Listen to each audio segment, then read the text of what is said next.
शाहनवाज जी, यहाँ पर कर्नल नैन तो जबरदस्त गुस्सा हो रहे हैं।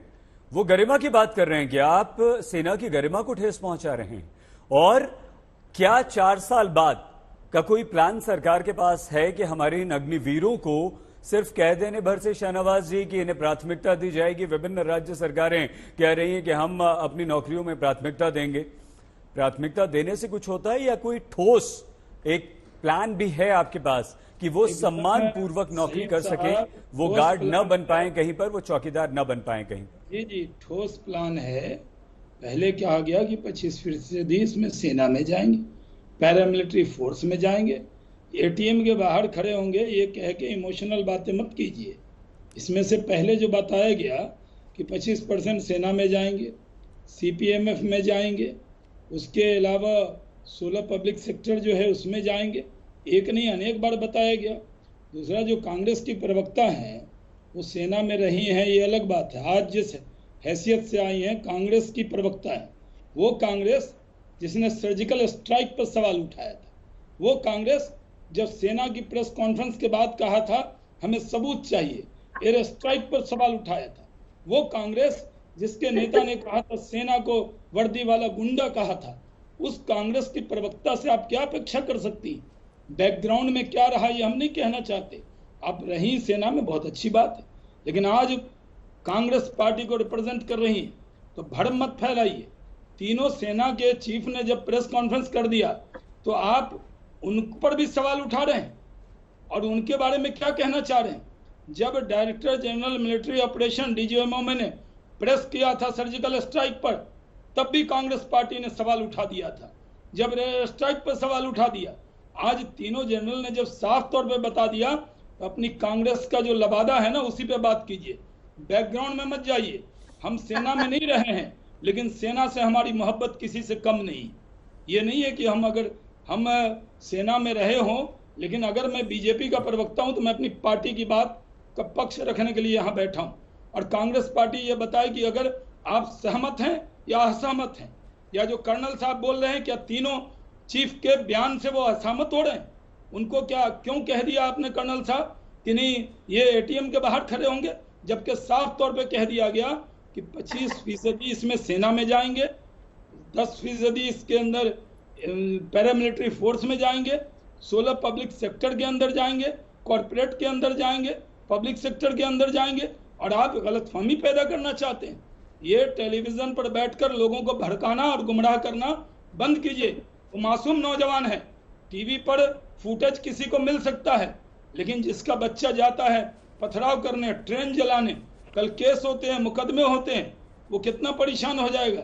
वो हमारे जो आर्मी के शाहनवाज जी जल्दी एक रिएक्शन और ले लेते हैं सर सभी से। गलतफहमी नहीं पैदा कीजिए, गुमराह मत कीजिए, अपनी सियासी दुकान चलाने के लिए, अपनी विचारधारा थोपने के लिए मासूमों के कंधे का उपयोग बंद कीजिए। शाहनवाज जी, कर्नल नायन आप प्लीज जवाब जरूर दीजिएगा, लेकिन बारी मृत्युंजय तिवारी जी की है। सर आपका नंबर आएगा तब शाहनवाज जी को आप जवाब दे दीजिएगा। मृत्युंजय जी, क्या आप दो बात, एक तो ईमानदारी से ये बताइएगा कि क्या विपक्ष को ये एक मौका दिखता है सरकार को घेरने का, और वहां पर वो सिर्फ उसे राजनीति नजर आती है जो आपने किया?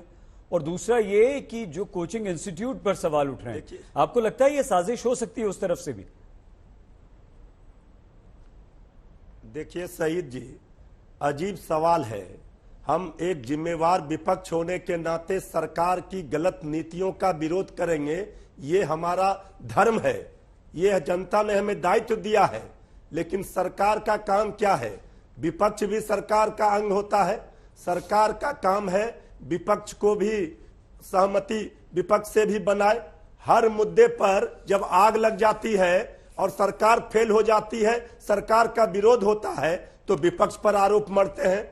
आज विपक्ष पर आप आरोप मढ़ रहे हैं। बिहार में गठबंधन में है बीजेपी के साथ जो दल, बीजेपी के प्रदेश अध्यक्ष जेडीयू पर सवाल खड़े कर रहे हैं। आप आखिर इस योजना के बाद नौजवानों में यह आक्रोश क्यों भड़का? मूल कारण यह है, इस पर कोई सत्ता में बैठा लोग बता नहीं रहा है कि आखिर 4 वर्षों के लिए ठेके पर क्यों अग्निवीर बनेंगे, और गरीबों के, आम लोगों के, किसानों के ही झोपड़ी में रहने वालों के बच्चे ही जाते हैं सीमाओं पर, सरहद पर लड़ने के लिए। कोई नेताओं के और पूंजीपतियों, उद्योगपतियों के बच्चे नहीं जाते हैं। शहीद जी भाषण दे देना और बातें लंबी चौड़ी कर देना अलग बात है, लेकिन जो सरहद पर मर मिटने के लिए सौगंध खाता है, युद्ध के लड़ने के लिए योद्धा बनेगा, तब तक आप उसको रिटायर कर देंगे। आखिर उनके भविष्य को सजाने संवारने का कौन सा ऐसा प्लान है, सरकार क्यों नहीं बता रही है?